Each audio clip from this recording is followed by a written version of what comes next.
it's a throaty roar, a whine or a whimper, one thing's for certain, it all spells the start of that annual cacophony of sounds that are the sounds of Targa. Welcome to Dunlop Targa New Zealand for another year. There is no other motorsport in the world that brings together such a cross-section of makes and models of race cars, from the humble four-cylinder Ford Escort to the modified American and Aussie muscle cars, from the classic Japanese Rotary to the classy European Maserati Trofeo. Dunlop Targa has it all. If you're a petrol head, there's definitely something here for you. This year we're really going for the sounds. We've got sounds from V8s, Rotaries, quad cam V8s, you've got supercharged V8s, we've got BDAs, so that's the four cylinders. It's fantastic. Volunteer fireman Maurice Shapley has fronted again in his Monaro, but with new colours and a new power plant. Well, we saw the Auto Trader about 2 months ago, and it had a picture of a 72 Dodge Charger that Richard Petty took to, they took it to England to promote the new Dodge Charger. So we copied the colours and we've gone for number 43. We've got a bit of SDP logos going on, and we painted the car with the same blue, and this orange is actually off our fire engine back home. Just introduced the new LS7 Corvette engine, which is probably the only one in New Zealand. It's a beautiful engine that we found on the internet and imported from Michigan. And there it is, it's 505 horsepower, ready to go. But in Chris Allen's book, that's not enough. Horsepower makes sound. That's what it is. And what horsepower are you running? About 680. Hope we're not over the decibel reading. I think everyone will enjoy it. Alan's XP Falcon started life as a taxi, but those days are definitely over. Ray Van Der See's Skelter sounds very different to the V8, but don't be misled by the high-pitched scream of the 2-litre Toyota. This car will be one to watch. It revs to 9,000 revs, so it does really put a nice sound out. But yeah, there is some really exotic machinery here this time. So, but I'm looking forward to competing against them. I think it's going to be interesting to see how some of this really exotic stuff handles the rough roads. I think that's where our advantage will be. There's certainly some exotic cars here. Former Porsche man Paul Halford in a brand new Maserati Trofeo. Maserati is something that I've always aspired to own because of the brand. It's a wonderful brand. And previous years I've campaigned Porsches. But this year I thought, well, I might do something a little bit different. And this car became available and I drove it, and yeah, that was me done. When you think Ford, you don't automatically think exotic, unless you've seen Steve Millen's new Targa race car. Well, it's a Ford GT, as you can see, and this was a car that Ford in Detroit built as a replica to commemorate the 40th anniversary of the win that they got at Le Mans with Chris Amon and Bruce McLaren. And so they made 4,000 cars over 2 years. They're now finished, but they did a fabulous job with this car. It's all aluminium, big 4-valve V8 motor with a supercharger on it, so it's got a ton of horsepower, and it's got terrific traction. So 0 to 100 is about 3.5 seconds, so you can imagine it's going to be a good week.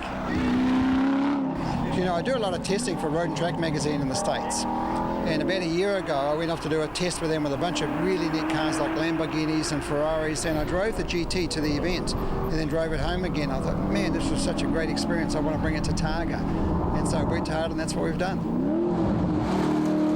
Millen, arguably one of New Zealand's best motorsport exports, resides in California, but hasn't been able to resist the temptation to regularly return down under for the annual Dunlop Targa. I'm looking forward to it. You know, it's the first time I've actually run my own car here, but it's the 6th time I run a Ford, and you know, I just it's so much fun to come down here and do Targa. I think it's one of the best motoring events I've ever done, so it's good fun. From exotic road to exotic rally, Peter Johnston's Ford RS200 is as out there as it gets, and he reckons his GVI-sponsored rally car has a sound all of its own. It's BDA turbocharged. So it's got a bit of BDA in there, but it's got its own very raw, loud sound. This was the last of the Group B cars that were ever built. This was built in January 1986, and it only had about 2 or 3 months of competition before they actually banned the Group B cars, but they never really got on the international stage because they were banned because they were too fast. They weren't too reliable either, but PJ has his fingers crossed and thinks he has the answer. I'm going to take it quietly this year. I'm getting a bit older and probably a bit wiser. I'm not going to push hard for the first couple of days. We want to finish the event, and we'll just see how the rest of the field's going, and if we need to turn the wick up a bit, we will. Arguably the most exciting rally cars ever built, the Group B era was short-lived in the mid-80s, but the principle of specialist-built cars lives on for many, thanks to enthusiasts like Peter Johnson. Clark Proctor doesn't have a Group B, but then his Ford Escort is hardly a Ford. With V8 supercar wheels, brakes and suspension, and a turboed Nissan V6 under the bonnet, the New Zealand V8 Series race driver is surely a wolf in sheep's clothing. Definitely so this year. Everybody at Middleman Motorsport have worked extremely hard this year, enhancing the front suspension, the rear suspension, the diff and a nice new engine. So I think we're going to be really, really competitive this year, more so than normal. So we're hoping that we can be up the front at the end of this whole week. Sounds to me like the only thing that's the same is the colour scheme. Pretty much the colour scheme and the two idiots sitting in the car. Not only has Dunlop Targa attracted a driver from the V8 series, but we'll have the company of New Zealand's top female rally driver, Emma Gilmore, in a car designed just for this purpose. Subaru Australia's tarmac car, so yeah, very lucky to be driving it, and yeah, looking forward to getting used to it. Joe McAndrew also in a four-wheel drive. The VIP Pet Foods Nissan GTR might be a little older, but these cars are proven tarmac winners. McAndrew will be one to watch in this event. We're just dialling the car up and yeah, just trying to get familiar with it, and we don't want to wear out our tyres today, so we just want to drive around and just see what it feels like. So all in all, a symphony of sounds that can only be found in one motorsport event in New Zealand. If this is the orchestra, then even the conductor is getting in on the act. Well, I've always admired American Eye, and I thought, let's give this a shot. And so far, we're just loving it. The sound, the power, using all that fuel is really good. Rob Sherrod's Monaro certainly qualifies for the sounds of Targa. It won the 24-hour race at Bathurst and is the last car Peter Brogg won in at Mount Panorama back in 2004. Yes, it is a noisy car, and I rang Mike, John and told him that it's going to be a fairly noisy car. Look, it sounds great though. It's a lovely noise, even though the exhaust are out the co-driver's side. He's the one who's got to put up with it. And yeah, we hope we can hear each other. Oh, look, we're just going to go for a wee drive in the country, really. Take it easy, learn a lot. I've never driven without nous before, so I guess we'll drive it as we see it. But the Australian obviously doesn't see it quite like it is, failing to finish the pre-event shakedown after a close encounter with a bank. Sherrod is not the only one with starting woes. Nick Weaver suffers the ignominy of watching the entire field drive past. Broken down car on the left. His waterlogged Porsche stranded just 100 metres from the start. We're at the start of the very first prologue for the start of this event in 2006, and there's a little white car up there, a little Porsche, I think. What's that all about? It's a wee Porsche 944, and unfortunately I think the wet weather's got to it, and we've developed a bit of an electrical problem. It's made it run very rough, so we're parked there at the moment, and we'll have to be towed out and I guess try and dry the thing out to make it work for later on. Yeah, this is our first event, so it's all new to us, but yeah, if it was to happen any day, then today's a good one for it. Hopefully the weather will be better tomorrow. For the majority, prologue is a no-brainer.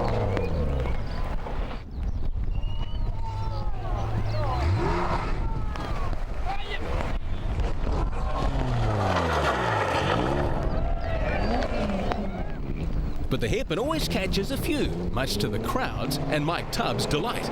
The hairpin was amazing, unbelievable. It's an acute left, dropping away on the left very severely. So you've got one chance at it, and if you make a mess of it, you've got to back up and try again or hang your nose over.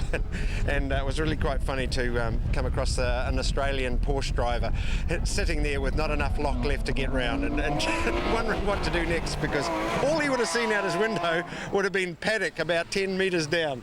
No, it was great. PJ is eager to get his RS200 on the track to do the talking for him. We've got a four-wheel drive, so we'll show these boys how it's done.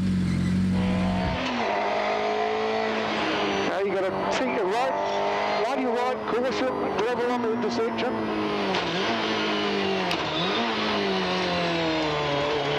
1.2 finish.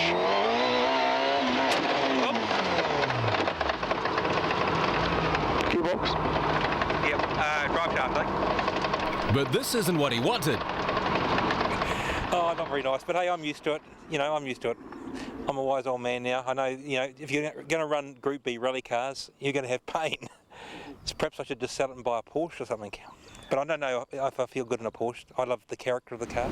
It's been a wet and windy start to the Dunlop Targa this year. Not the best weather for the crowds that flock to watch the premier week of motor racing in New Zealand. But fortunately, the outlook is better for the remainder of the week. This thing's incredible. For now though, Pukekohe Racetrack's not a bad place to be for drivers and the crowd. Drivers for the runoff in the wet and a roof over the heads of the crowd.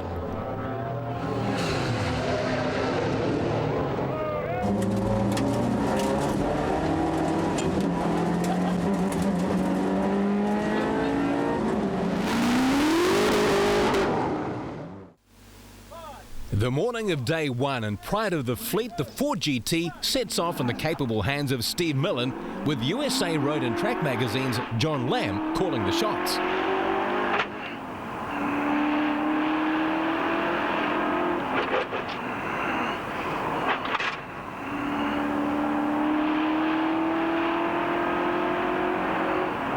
Okay, long right. Ignore the left. Okay, over the brow, there's a left. Caution.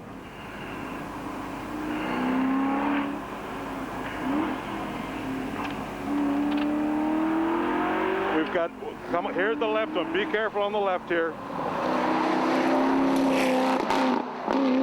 have 4.7 kilometers now. We're here for fun. The two Mikes, that's Tubbs and Ashton from Hamilton, have a simple approach to Dunlop Targa. Absolutely, always fun. Fun is the first and almost important thing. Fast driving next, with socialising following. And they seem to have followers everywhere encouraging them on.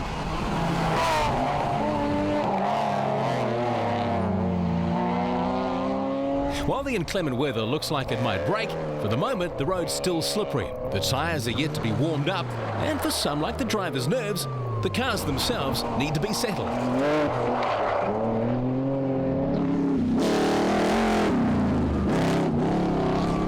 Special Stage 2 Whatawhata is the same as last year, except it's being run in the other direction. What that means is anything remembered previously is pointless, because a given corner or stretch of road has completely different characteristics when it's attacked from the opposite direction. David Nathan's not the least concerned though, gobbling up Bruce Gering's MGB GT in the process. We knew the corner was there. It's quite different going the opposite direction though to what we did last year. But yeah, it's a good safe corner with no sort of drop-offs or anything nasty like that. So the car behind us, the car that we'd caught was indicating pulling over to the left. So just shot up there and away we went. So, yes, it was nice and tidy. Got through. The prize for greatest distance travel can be awarded early, all the way from Connecticut, USA, Cy and Vicky Ford in the Mercury Comet. Now that's one big happy family. This is not their first motor race outside the States. After successfully competing in Targa, Newfoundland, they look further afield. When we finished and we'd had a wonderful experience in every way, people said, oh, you have to go where they started ours. And that was New Zealand. So we kind of jokingly said to each other, well, let's go to New Zealand next year. So here we are. However you look at it, the Fords are in for a real education, Kiwi style. What are you donating? No, I want, where do I put my money? Yeah. There. Thank you very much. Happy to do it. Thank you for being here. Everywhere we go, local communities will fleece participants in this manner. Hi, how are you today? Thank you. We're just asking for donations towards Mokel School. Our pleasure. And we will give you a passport to pass through our lovely community today. We just ask for a gold coin donation. There you go. Thank you very much. Have a lovely day. Those sweeties are not as good for you as a banana, eh, Mike?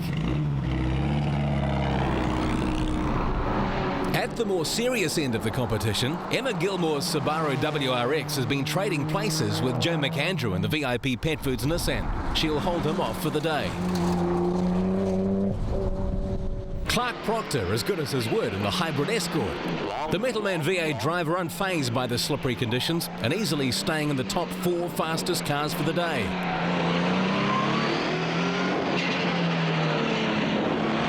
Open.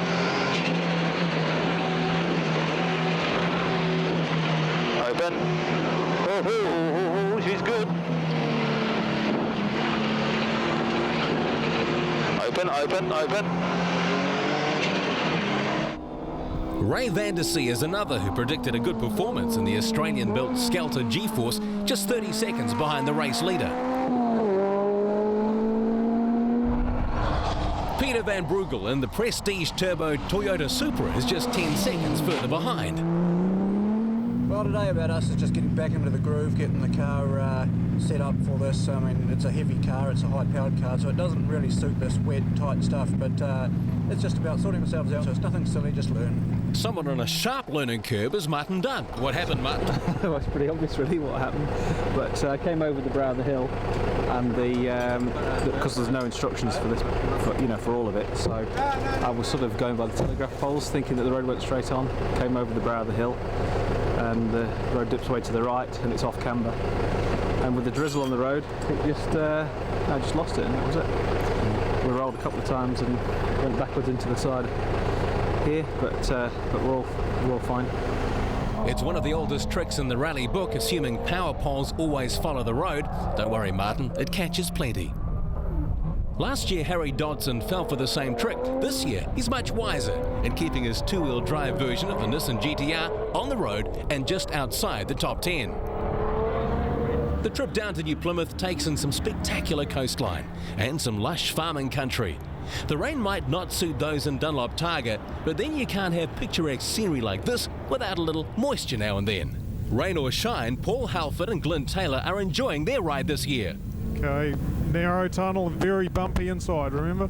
The Maserati is certainly more comfortable than the 911 Porsche they previously campaigned. I get to hit the horn. Hard right out. And the pair make their way down through the Otararua Tunnel. There is light at the end of the tunnel. It's New Plymouth, only 120 kilometres away, and Parc Fermé.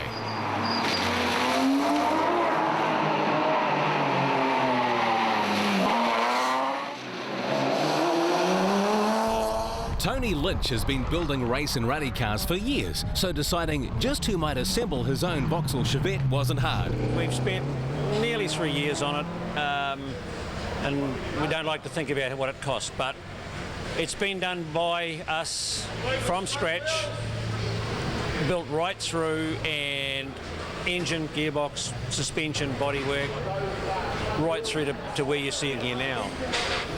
Vauxhall decided that they would take on the rally world predominantly and also the circuit world for a very brief period of time in the 70s. And this is what they produced to attack basically the Ford Escort market. And in 2 years, they were devastating with this particular original type of car. And it was just overpowering on everything. But Vauxhall, in their infinite wisdom, decided after 2 years that they had nothing left to prove, and it faded into obscurity. Well, there's a sight for sore eyes, the Monaro that everyone's heard, but hardly anyone's seen. Supposedly, it was on its way to Special Stage 1 yesterday, but never made it. Yeah, we got to within a kilometre and the engine quit on me. We think we have found the problem, so it's running quite well. We drove it back last night, got here about 11 o'clock from Auckland, and it's running quite well. But things just get worse for the Australian. A local resident unintentionally rear-ending the historic Monaro before it could race a kilometre in anger. First stage of the day just outside New Plymouth. Mongaday Plus, the tight hairpin with plenty of spectator access from nearby State Highway 3.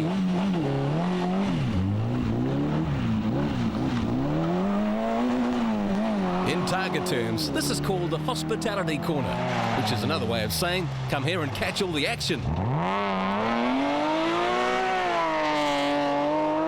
Should be a good spot, I think.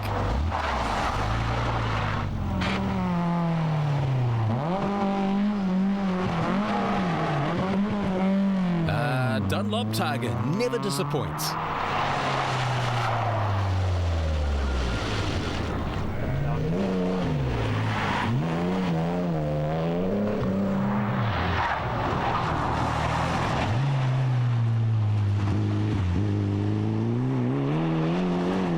Some good recoveries though. Our money for the best save goes to hard-charging Neil Patterson in the Newlon Early Modern category.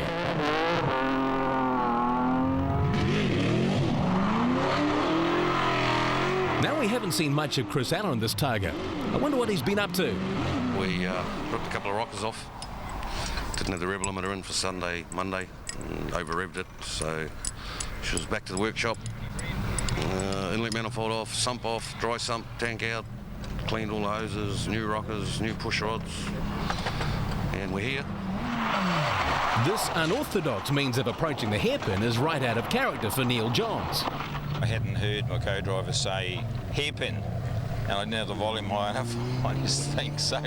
I just thought it was a 90 degree, and of course I was way too fast, and yeah, but you know, I got turned around. I lost a few seconds, yeah. But another Neil is not so lucky, in for an exciting ride.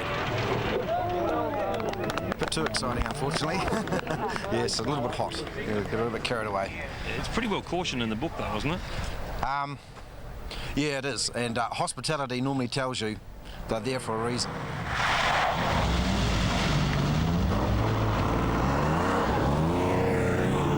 In a bid to get some of the rev heads off the street and give them a chance to learn how to drive properly, organisers have run a competition for up-and-comers.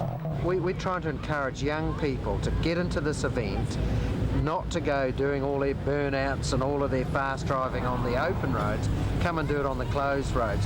So there's quite a lot of young people now we're getting here, but we put up a prize for them, of course, the car and the entry, which is free, and they have to, of course, bring the car back in one piece.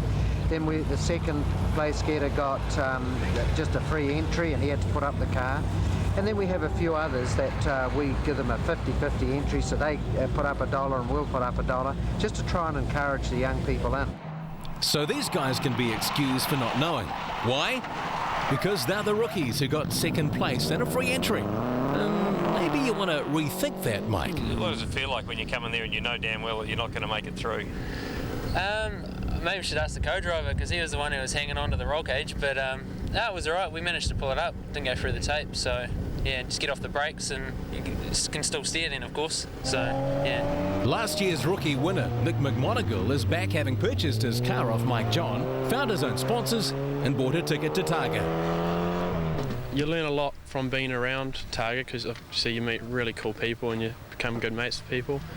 You learn a lot from the likes of Mike Lowe, who's done this for 10 years, and Morris Thompson from Fiat Club, whole Fiat Club really. They just, because heaps of guys are here and they just tell you do this, do this, do this.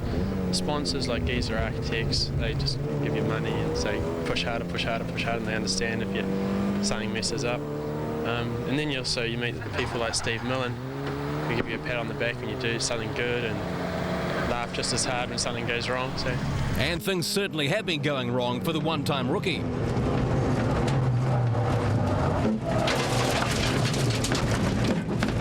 Oh, pointing the right way too. Before us, that hairpin, just where everyone could see us, only just, we come around the corner backwards, down the straight and parked in the intersection. And then the car wouldn't start. We've got to crank it 4 times to get this compressor so high to get every cylinder clear. And then it started and we took off, and then got to the intersection. The hairpin looked back, and then we realised everyone at the hairpin could have seen us. It was like, oh, just coming too hot. And it was wet and slippery, and then our wheel fell off. But it'll take more than one wheel to have the wheels fall off his Targa campaign. Being towed out of a stage is not an option. The only alternative, a 7-kilometre drive on 3 wheels.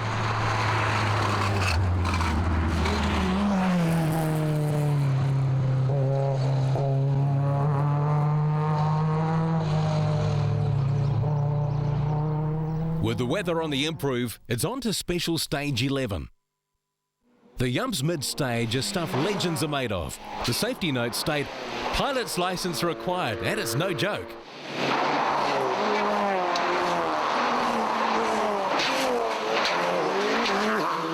High flyer Neil Tollick has his Ford Piranha well and truly airborne.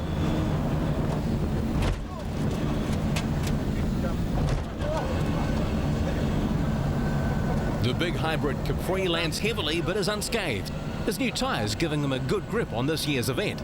These new Dunlops, it is fantastic. So we've got traction we never knew existed, and it's really gripping well, so we're really picking up some pace at the moment. No oil leaks like the old girls often had in the past, so she's really performing very well so far. We're really wrapped. Neil Tollick has spent a good part of the year competing in overseas events, but his heart is definitely at home. I've got a Kiwi mate who lives in England, and he has some fabulous classic cars, old Ferraris and Alfa Romeos, and we've been racing at places like we did the Le Mans Classic this year in August. We've done the Nürburgring Challenge. We've done the Spa 6 Hour. We won our class in the Spa 6 Hour last month. We've been having a ball. Old boys having a good time in their cars. So yeah, really lucky. But this is really unique. The Targa is quite unique and quite special. And there's lots of guys in Europe who want to come out next year and do it. So we're going to try and encourage the boys to come out with some special cars and do it next year. And you don't appreciate how green and lush New Zealand is until you actually drive through it. You don't understand why the agricultural side of it and the horses and cows and sheep, you don't appreciate it until you see it. And the flowers are just outstanding. Right. It's a lovely time of just year. Just wonderful. Stop looking at the countryside, guys. You need to check the road ahead. The jump should be any minute. Oh, shit. Ah! Gary. We're going to ride at the fair. Whoa! All right, now, point one. Another, I think we got that jump. Yeah, no, there's another jump. Unintentional. No, now there's still another one. Yes. There's a corner. Okay. Now we go into a big drop. Huge drop. Not yet. Yes. Back in the 60s, we think someone at Fiat was playing a practical joke when they made a race version of the Fiat Bambina. We're not sure who had the last laugh, but the tiny Abarth race car is still turning heads 4 decades later. Mike Lowe is a rare breed. He's the tallest man in Dunlop Targa, and he's driving the smallest car. Oh, and another point, he's been driving in this crazy manner every year since Dunlop Targa began. Maybe even a bit too crazy.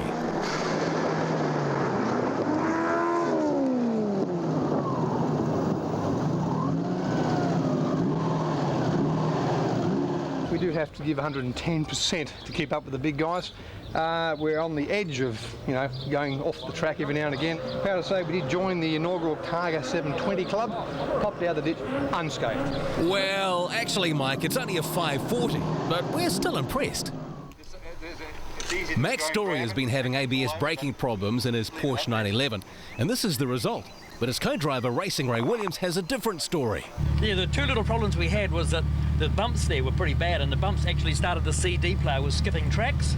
And because I like to play for him like Bat Out of Hell, Meatloaf, that's what really gets him going. And the other problem is down the straights I've got to turn it up so he can hear it, so I can hear it, and on the corners I've got to turn it down so he can hear what I'm saying for the corners. So it's very busy in here doing that CD for a start.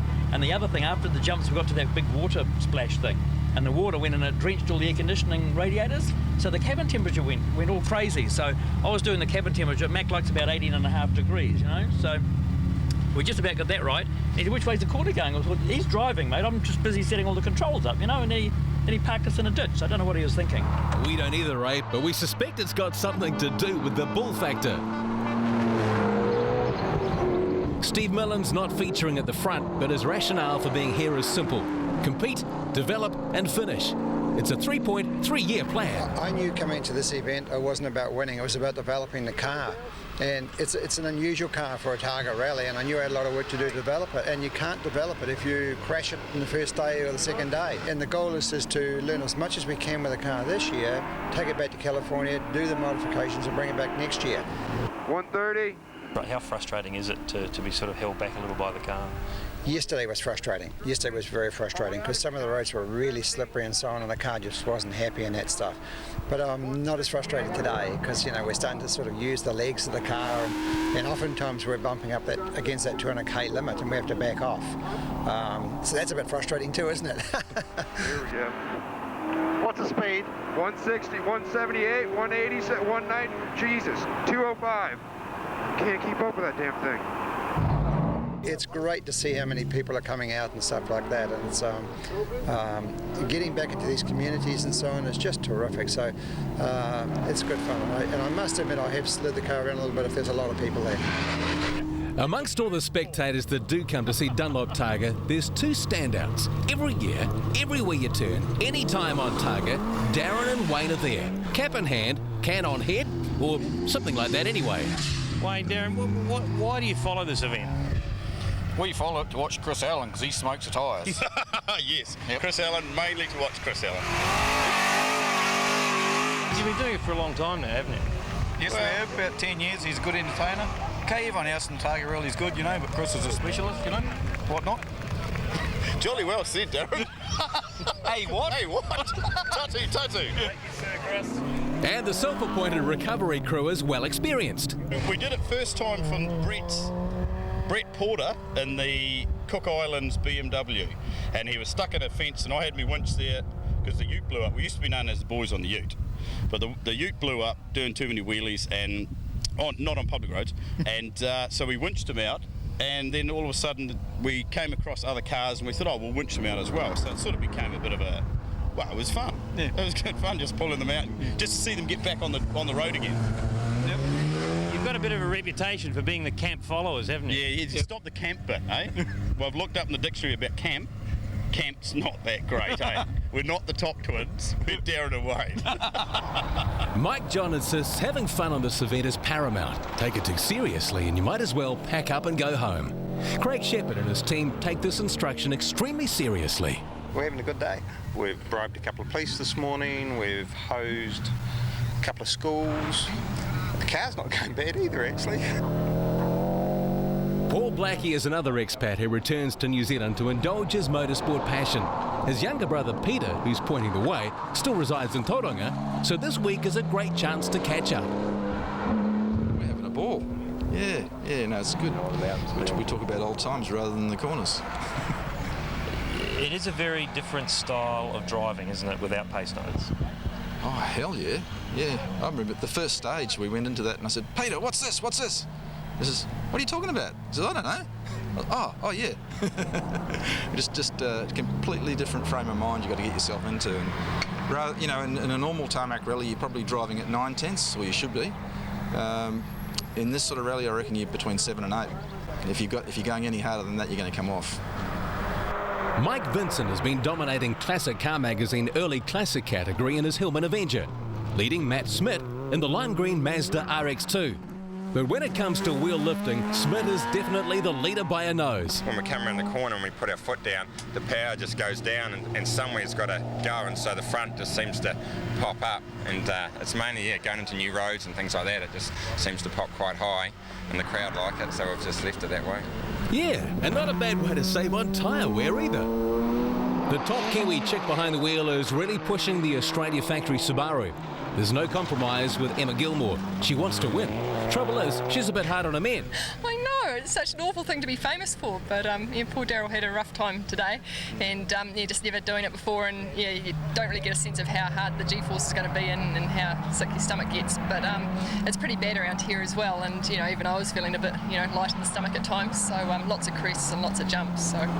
But like every girl in trouble, Emma's turned to her dad. He's very good actually, he sat with me before, and he's very brave, so he doesn't mind sitting beside me. He's always there to lend a hand. So the end of day 2 brings a change in leader. Joe McAndrew taking advantage of Emma Gilmore's man trouble with Ray Van Der See third.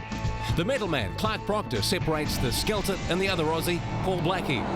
But spare a thought for poor Lee Hopper from Auckland. Only 8th fastest after 2 days of racing, but he was 5th quickest today. Not bad for someone who's never been in Targa before. In fact, he's never been in any rally or race before and only got his motorsport licence 2 weeks ago. I reckon there's signs of a misspent youth there somewhere. More fleecing at the compulsory $5 car wash in Palmerston North. Welcome to the car wash, production line style. Leading through is the Nava Tour, always home first for the day. The 30 non-competitive cars taking part in this section of Dunlop Targa are running at a much more leisurely pace, and one of the perks is finishing before everyone else. One by one the competition cars arrive, and within 2 hours there are 180 clean cars and another happy local benefactor that's just lightened the combined pockets of Dunlop Targa. Day 3 and a reality check for Ross Johnson, who made last night's news when his taillight parted company with a car. A vigilant TV crew returning the wayward light and thereby avoiding a fine for littering. Yeah, thank you very much to the TV crew. We got ahead of the both the local council and farmers and such like. Car 700 is certainly flying the flag for Dunlop Targa this event, but not with one of the high-profile drivers, rather a rookie. Tim Charlton won first prize in the competition and scored a car from Targa and tyres from Dunlop. The plan for the week is simple. Try to drive clean and tidy and try to keep it on the road. So far we've done pretty well and hope to continue to do that. On one hand, Charlton is right, clean and tidy if this handling of the prologue hairpin was anything to go by. But Tim omitted to tell us about this yesterday. Push! Oi, guys! Push! Push! Back! Back! Don't worry, Tim, your secret's safe with us. Oh, and also, Tim, those guys who pushed you out, they had to wait to the end for help to push them out. Cheers, guys! The third day of Dunlop Targa starts in Palmerston North, but everyone who knows anything about Targa knows it's just outside Martin where it really starts. To be more precise, Cop Car Corner, named after a rogue officer who parked his car here last year without permission before the stage had even begun. After 6 years and as many good offs, it's the New Zealand Police who hold the trump card here, and the crowd is waiting to see if they'll be upstaged this year.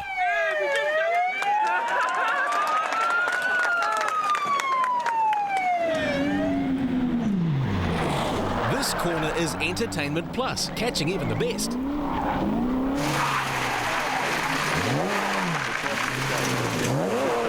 I've been caught out a couple of times, but no, we're still hanging. Now this is the same Cook Islands car that went over the edge in this very spot a couple of years ago. You'd think he'd have learned by now.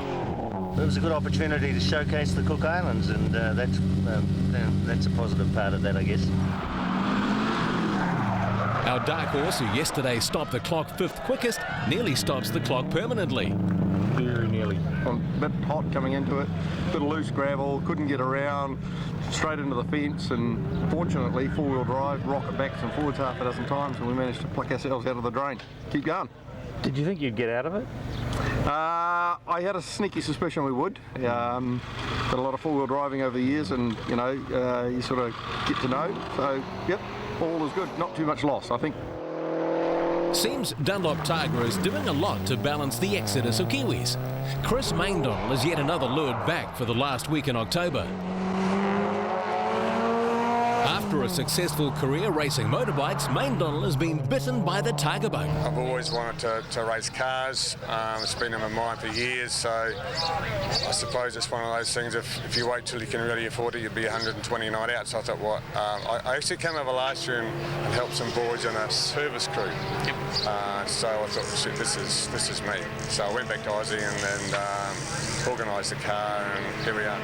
I'm really enjoying it. And he's showing he can race four wheels just as well as two, consistently in the top 5 outright. Two-wheel expert Tony Rees has been in the wars, 2 crashes in as many weeks, and now he's hobbling. No, this is a motorbike incident a week and a half ago. Broke a bone in my foot and on my leg, just above the ankle. But no, the car crash was pretty nasty, and we managed to wreck somebody else's car, which is I feel pretty sad for him. And but we had a big day yesterday. Spent all day, and we had a good team at Auto Restoration in Rotorua, and they repaired the car for us, and we're back in the race, as they say. The car, like his ankle, has seen better days, but the motorcycle ace from Whakatane will see the end of Targa. Chris Allen flagrantly flouts the tyre restrictions. For everyone else, 6 tyres must last all week, but the wet weather this year has played right into everyone's hands. Well, the fact that the tyres have got through the first half of the event very well without too much wear, and any tyre, the second half of the tyre lasts much longer, so I think we'll see them get through without too much drama this year, and tyre wear shouldn't be too much of an issue for any of them. Dunlop Targa hardly seems like the place to sell your car, but the Bells think it is the time and the place. The first aspiration is to actually reach the end of the event, that's number one, but also to do as well as we can in the class. And the modern classes, we can't compete with the Porsches, so that's why we're choosing a classic, because our times are up there with the top of the classic league, so we might as well go back and try and get a placing. Well, we've come from a Mini and a Ford Capri, and we sort of like the classic end of the field more than the modern end, so we've decided to go back to our roots. We've already bought a BMW 2002 and we're going to convert it to a Targa car. So Targa means different things to different people. For many, it's simply a drive in the country, albeit a very fast drive, and that's what we call the Nava Tour. Here's a chance to follow Dunlop Targa at a more leisurely pace, watch the main competition from the best vantage points, and even drive many of the same special stages at more than the usual speed limit. There's no restriction on use of car, anything goes, and it does, from a classic four-door family sedan to Steve Neville's rare De Tomaso Pantera GT5 sports car. I saw it about 12 years ago and just about begged to buy it, and Richard McCarthy's owned it for 20 years and looked after it lovingly, and we decided to get it out in the air and see what it can do and see that people enjoy it. It's a rare car. So it's a leisurely cruise this week, is it? Yeah, the early starts are a bit much for some. Some of the 5:30 alarms are a bit hard felt. But no, it's great. The stages are well organised. You get to see some of the rally cars, get to do some of the parts yourself. It's really, really good. Neville might not want to put a roll cage in his Pantera, but that hasn't stopped Peter Cullen. His bright yellow V8 sports car has competed in various main and weekend Targa events as a fully prepared competition Pantera race car.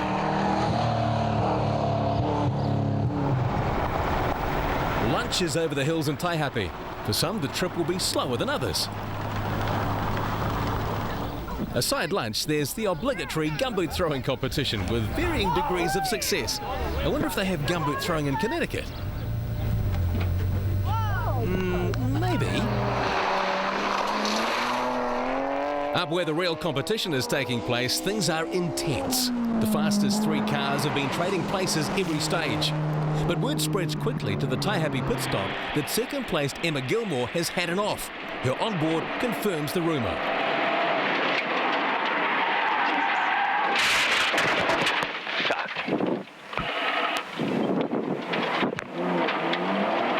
Shit, sorry. No, you're right. No, I think we're stuck, Just came in over a brow into a tightening corner, too hot, and just locked up the brakes, and really once I'd locked up the brakes I couldn't really do anything with the car to straighten it up or get the rear end out, so yeah, we went straight off into the bushes, and now we're just waiting for a tow to get back out. Can't see any damage, but it's all sort of got the toy bushes around it, so I'm hoping there isn't any damage. We sort of got rid of most of the speed when we cleared the bumps, so hopefully it's okay. Gilmore cops slowest time in her class, plus a 10% penalty, but at least she's still in the competition. Other rallies, one mistake like that and you drop out of contention. She's just handed Smoke and Joe an almost unassailable lead and allowed the Australian Ray Vandersea through for second outright in the Skelter. Clark Proctor says thank you for third outright in his best appearance in a Targa event to date, but will have trouble bridging the 2-minute gap required to command the lead if he keeps spinning off the road. I went a spin this morning and bounced off a bank. And then in the second to last stage had a spin just from the start about 160 k's. The throttle spring jammed and throttle was full open, sort of turning into a corner, and I don't know how we managed to miss the fence in the bank, but luck's on my side at the moment, so we'll take it. Harry Dodson's two-wheel drive Nissan GTR is in the pit stop way too long after a gearbox problem, but he is philosophical about it. We've obviously got to get out there again and see where we're placed overall. It's probably dropped us down a fair bit, missing those two stages, you know. So let's get out there, get a couple of stages, and see where we are and what we can make up. But you know, yeah, probably just have some fun. Terry and Di are on a shoestring budget. From Brisbane, this pair has entered Dunlop Targa with limited experience and resources. I competed in the Targa Tasmania in 2000 and decided I'd like to come to New Zealand. It's taken me 6 years, but we're here. Nice, bit of like a holiday, a tour through the country, is it? Definitely is. It's my first time at everything and I'm having a ball. It's fabulous. Great countryside to see too. Bob Boniface's Honda-sponsored Mitsubishi-powered Ford Sierra returns again despite threat of a retirement last year. And yes, that certainly is a mouthful. Can you imagine driving it? Yeah, no, it's surprisingly good. It's a little bit battered, but it's hanging in there in the 20s or so. So we're quite happy with that midweek. Likewise, Rick Martin is quite happy with his performance in the cornerstone Audi RS4. Co-driver Roy Crane, not so sure. That's good. Come on, we've got 500 metres to go. Fuck, don't you think I'm pushing it hard Come on. Don't you think I'm pushing it hard Yeah, I think you are. Left. Can't you tell? 300 metres. There might be conjecture about whether the Cornerstone team is pushing hard enough, but there's no doubt about Nick McMonigal and Dean Liddell.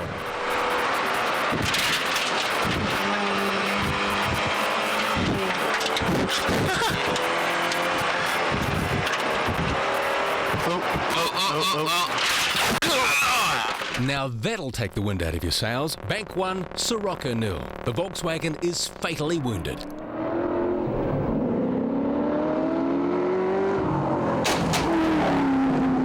Some stages the car's wonderful, it's really good, and other times it's not really happy, you know, so but those last two stages were terrific. We had a good time through there.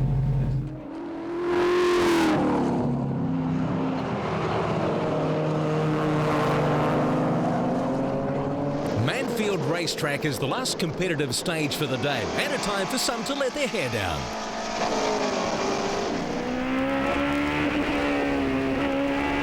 At the business end of the day, the Skelter is quickest on the track, quicker than many of the more fancied race cars, including the Ford GT. But then, to be fair, it would appear Millen came in 1 lap early, so that hardly counts. Watch out for oil. And that oil is likely to be coming from Lee Hopper's WRX. Luck's still on his side. All day his fingers have been crossed the engine would stay together long enough to make the end of the day. But by Manfield, it had cried enough and expired out on the track. The replacement engine on standby at Palmerston North in readiness for an overnight transplant. Morning is broken in fielding by 2 RNZAF Iroquois, signalling the start of the trip over the Saddle Road high above the Manawatu Gorge and onto Hawke's Bay.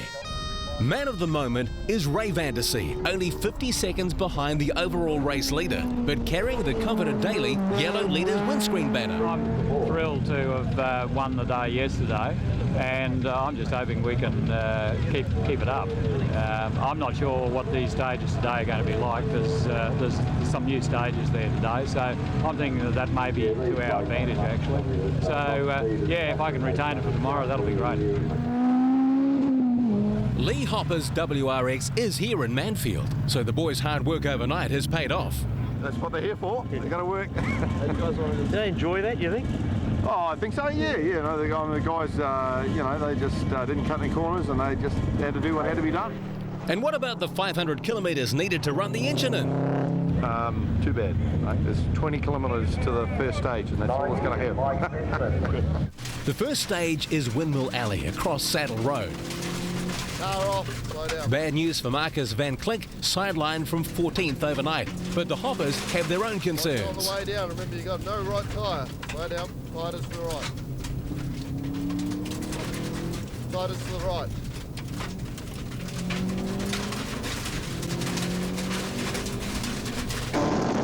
In normal circumstances, drivers can be forgiven for not catching the scenery, but the massive power-generating windmills over this range are looming large through the car windscreens. Pam and Mark Russell have dominated their early classic class for most of the week. Aside a class win, they will go on to win the Newlon Matrimonial Award for first husband and wife team home. In the meantime, we ride along with race leaders Smokin' Joe McAndrew and Sue O'Neill in the Nissan GTR.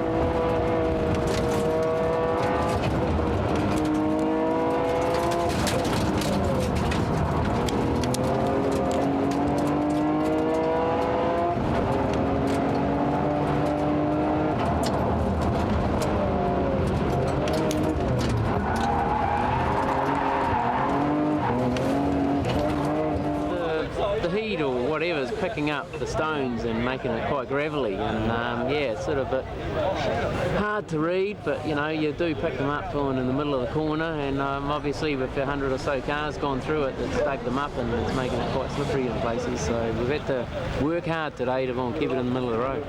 McAndrew is not the only one slipping and sliding on this corner.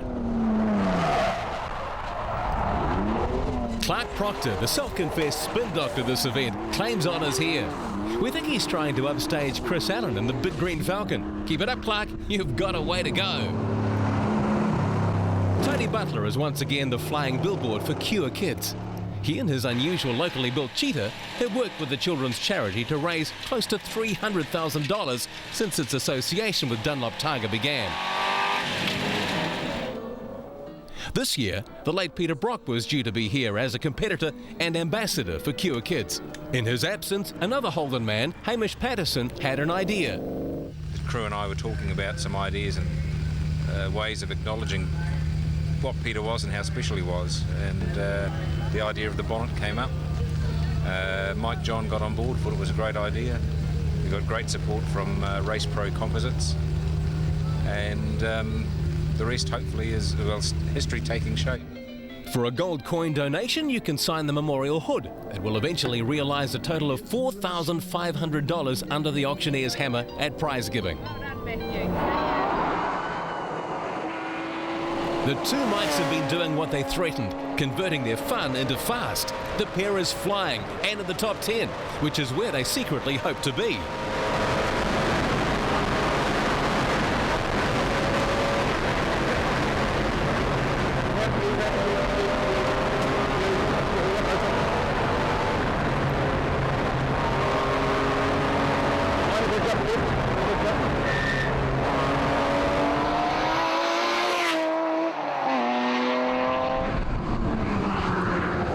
With one wheel in the air, Matt Smith has been leading the early classic category from Mike Vinson. But it looks like he's got a bit too much air this time in special stage 34. We were just going too fast because it was big and open and sweeping before that. And we sort of saw the corner and we braked heavily and then put the foot down to try and hold it in, but we just hit the loose meter on the outside there. Car came right across the road and spun at the last minute and hit the bank, as you can see, so I think she's all over. Bit of a stupid thing to do, really, especially when we were winning our class by a fair distance, so hey, that's motor racing. Around the corner, and lo and behold, another one comes to grief. The Cook Islands BM trying to score valuable exposure again after earlier wheel and tyre issues. This is the second crash that we've had today, second slide. I guess we should have pulled out earlier and fixed the problem before we carried on. The benefits of hindsight. Bob Kurzak hedged his bets, bringing two Datsun 1600s from Australia. Good call, Bob. We brought two cars back over from Oz this time, and unfortunately we've broken one, but the other one's still going, so we're having some great fun, extremely good fun. So unfortunately in Oz, where we do our racing, you know, the maximum that we have is probably 15, 18 Ks, a fairly hilly terrain. Here, a little bit different. You have some 28 kilometre ones back to back, and yeah, we're not used to it, and we're breaking equipment. But yeah, the roads are good. We've just got to learn to be a bit more caring for our vehicles, I think. A quick word again from the Metal Man Spin Doctor. Yeah, started the day with two big spins again. Just fortunate that we haven't hit anything. That's 4 spins for the week so far, and the car seems to be getting worse. Stop complaining, Doc, and get back out there and entertain the crowd.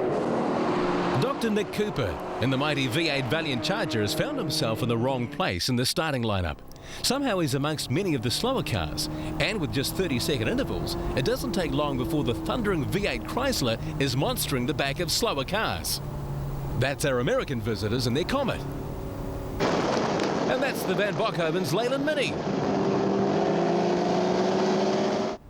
That's Hamish Patterson in the Monaro. Must only be a 6-cylinder version though.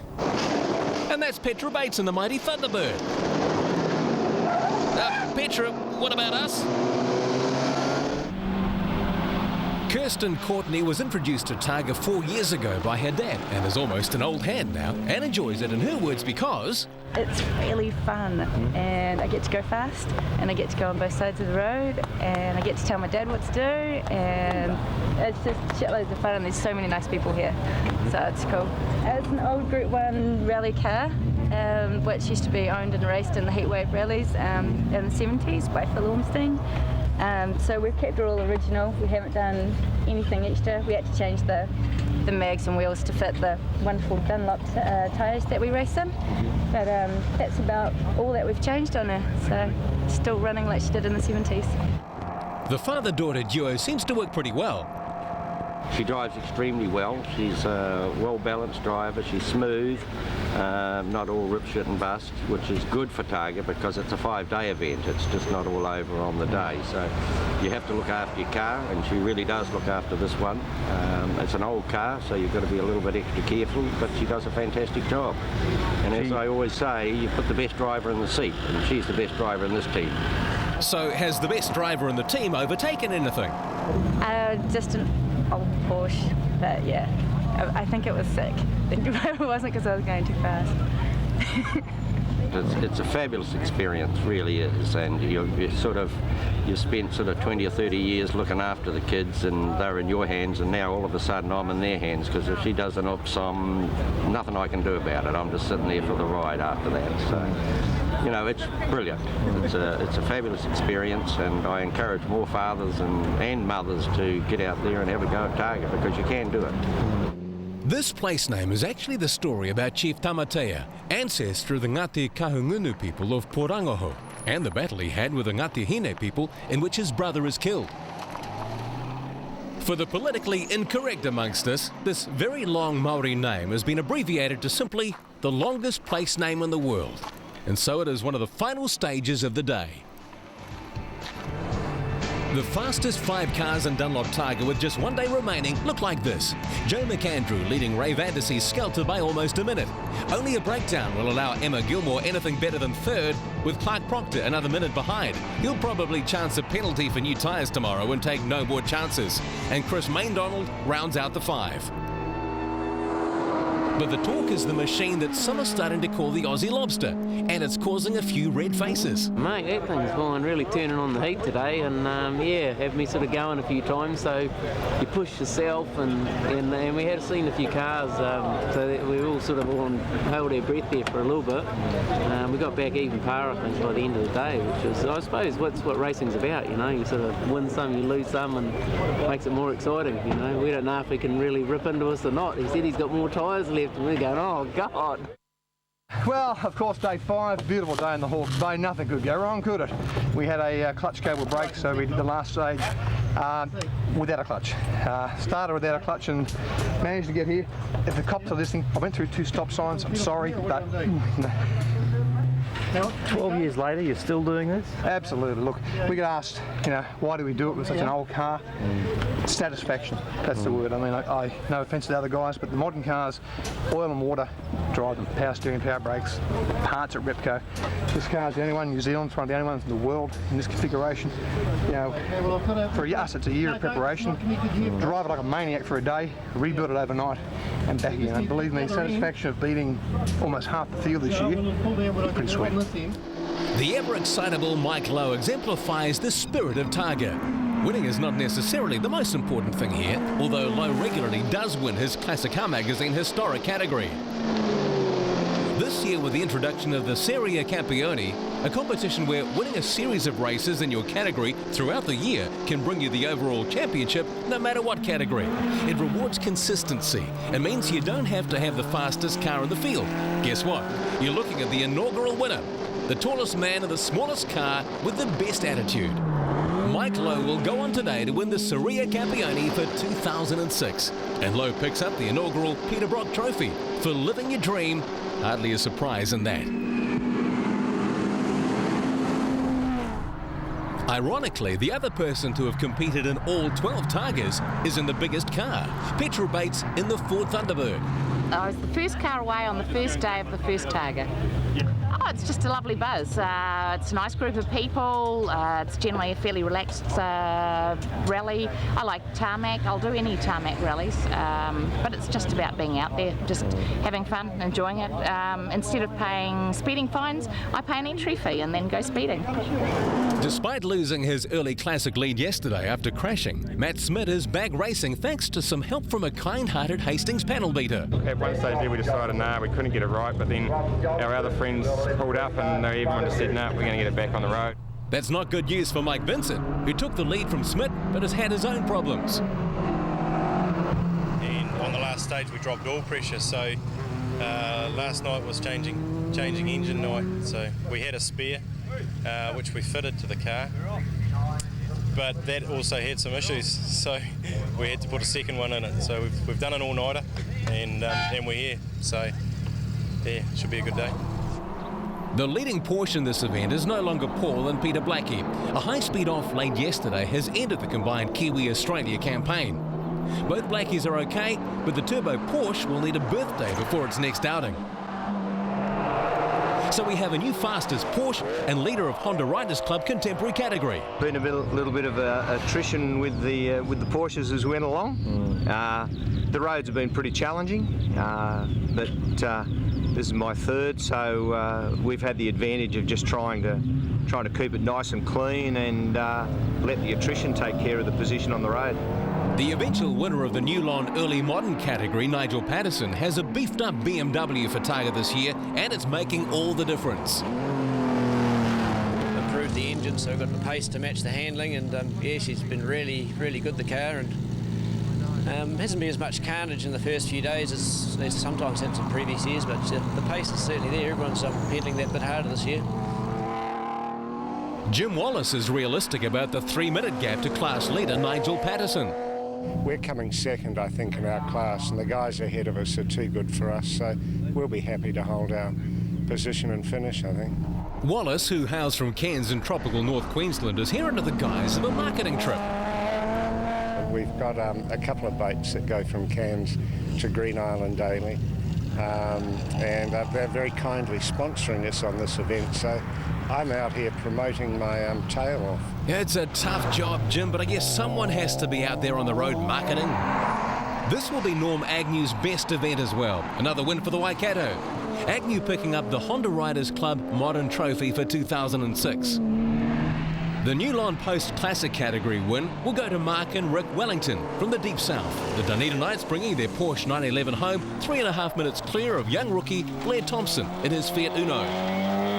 After a week on the road, Ray Vandersea is starting to feel at home. The Cornerstone Diggers Trophy for first Aussie home is within grasp, and the sunshine only makes that better. Woke up this morning, I was very happy to see this weather. For the positions to change, yeah, someone's going to have to make a mistake, and it's not going to be us today. Project Lobster, his unique little Skelter G-Force, has performed faultlessly all week.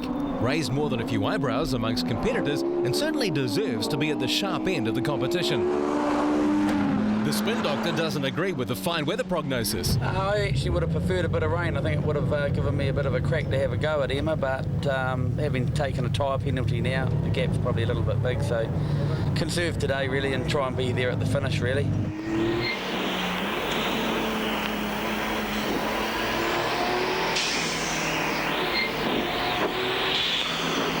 Open. Oh shit. Look at these guys. Long. Open. Wicked. With positions consolidated, Proctor Ever the Larrikin slows to allow Emma Gilmore to pass him so he can tuck in behind and try his hand at being the camera chase car. Left onto bridge. Left onto bridge. We think he secretly wants to learn a few tricks from Emma. 450 metres, sweeper left.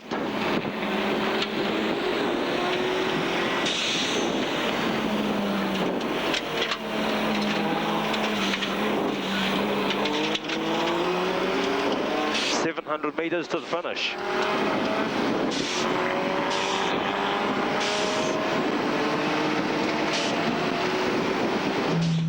Chris Maindonald's position nearing the end of Dunlop Targa is clear. There's quite a gap behind us and in front, so we're not going to change the way we're driving. If we push any harder, we'll be off. So the main objective is to get to the end today, and if we get there, I'll be wrapped. 200 metres, just veer right.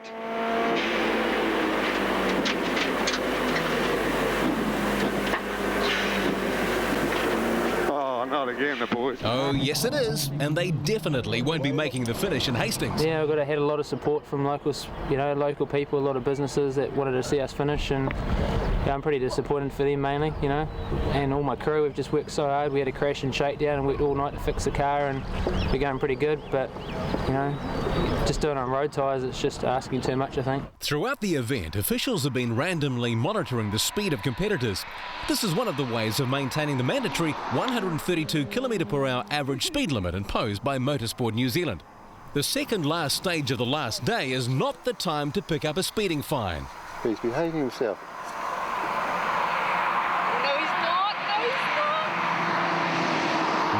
Joe, let's hope they'll be lenient this time. That denotes over 200 k's. There's also the GVI-sponsored speed zones at the start of many of the stages where drivers must maintain a 50 km/h limit for 500 metres prior to attaining full race speed. A bonus is it's easier on drivetrain off the start line. Nothing in Dunlop Targa has the top speed of Steve Millen's Ford GT. It might not be the winner in this event, but Millen is excited by the future of his very special race car. We've learnt a lot. We've learned a heck of a lot, and I was just telling Kyle, actually, we're making a list of all the things we've got to change, for next year. So, but it's fun, and that's the big thing about this event. There's no prize money here, of course you want to win it, of course you want to do well, but this is great because we're going to do a big feature story in Road and Track magazine. It comes out February or March. So I think it's great for the country, it's great for the sport, it's great for everything. Neville Smith's Go Gecko Nissan Primera is not going anywhere too fast as the countdown to the finish begins. Tony Rees powering his patched-up Monaro onto the pit stop Jeff Parry Memorial Trophy for overcoming all adversity and finishing. The Performance Wheels Index of Performance Trophy is the handicap winner, awarded to the car with the best combination of old age, weight and horsepower. After a shaky start, Hugh Campbell is rated highest on the complicated formula in his 1965 Lotus Elan S2. In overall terms, the results see a Kiwi winning Dunlop Targa for the first time in 4 years. Smoke and Joe McAndrew home 30 seconds in front of Australian Ray Vandersea in the Skelter. Emma Gilmore still finds a place on the podium, the first female driver to do so in the event's history. Naturally, the Nava Coupe de Dame trophy is hers as well.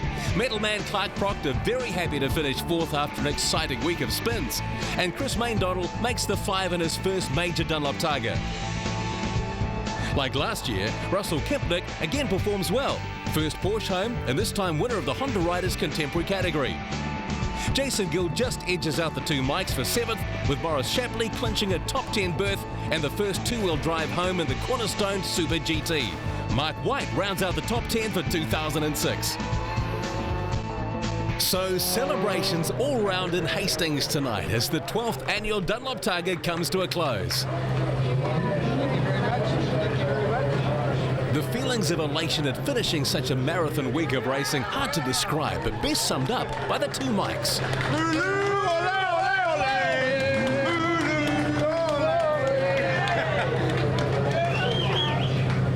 how does it feel? It feels absolutely magnificent, Paul. I can't express the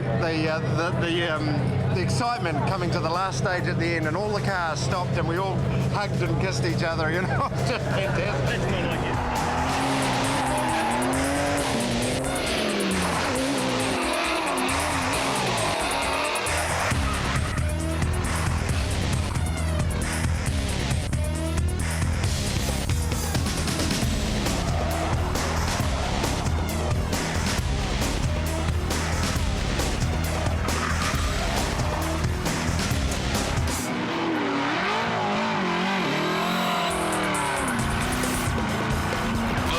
Well,